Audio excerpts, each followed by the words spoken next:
Little Snitch.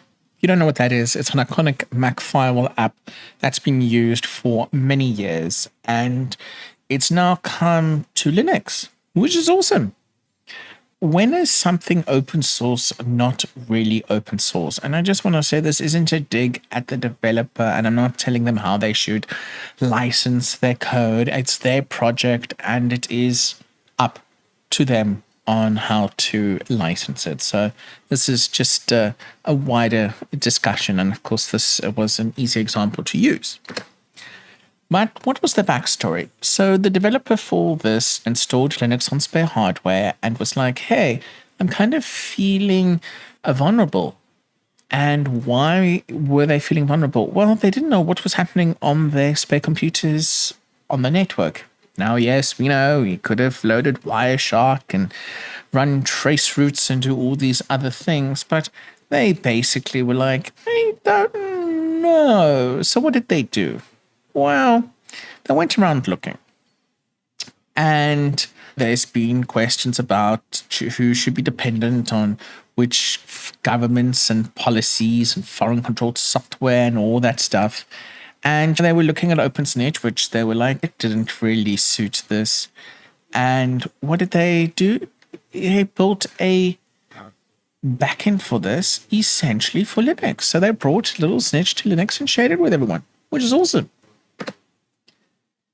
But what's interesting is Little Snitch has been around for over 20 years. And it's something that they want to keep closed for the meantime. So what does this mean here? This thing has got different layers, right? The kernel traffic interception at the kernel layer is fully open, so you can audit exactly what runs inside the kernel. Awesome. The web app, the UI, is open sourced, so the community can improve and extend on it. But the actual rules and the logic, and you could say the brain behind the tool on the back end, is closed source. So block lists, hierarchical connections, has 20 plus years of proprietary algorithms, and it's free to use, which is great for folks, but not free to inspect. And I guess you could argue they're well within their right. They might not necessarily just want someone to come and fork it and then do all sorts of things with it. And what was interesting? What did Little Snitch find on Linux? On their Ubuntu machine in a week, they found 9 system processes phoning home and over 100 plus system processes phoning home on the macOS over the same period. I'm not going to even comment on that. That is what it is. Maybe they're using iCloud. Maybe they're not using iCloud. Who knows? The Firefox surprise, of course, was Firefox was connected to ads.mozilla, telemetry servers, and more, even before browsing. So just loading Firefox and Fireworks is going, woo-wee, look at me. I'm connecting to all sorts of these things. Interesting. I am doing my best not to comment on that one. So what was the community's reaction? They were like, yo, this isn't really open source. It's free to use, but it's not the same as free software.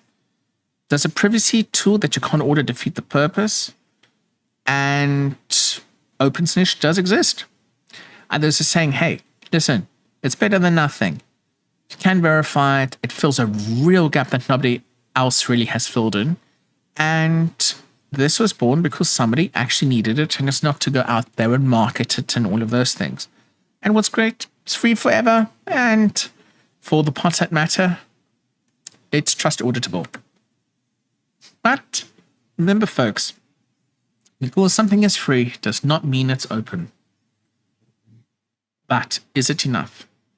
It's a fully functional and partly open source app. But do you think that a closed backend and a privacy tool is a deal breaker or just business? I must be honest, I'm a little bit on the fence with this one myself. But sometimes you just have to use the best tool for the job. That's my belief. But anyway, let me know your thoughts and your comments below. Thanks for watching and bye for now.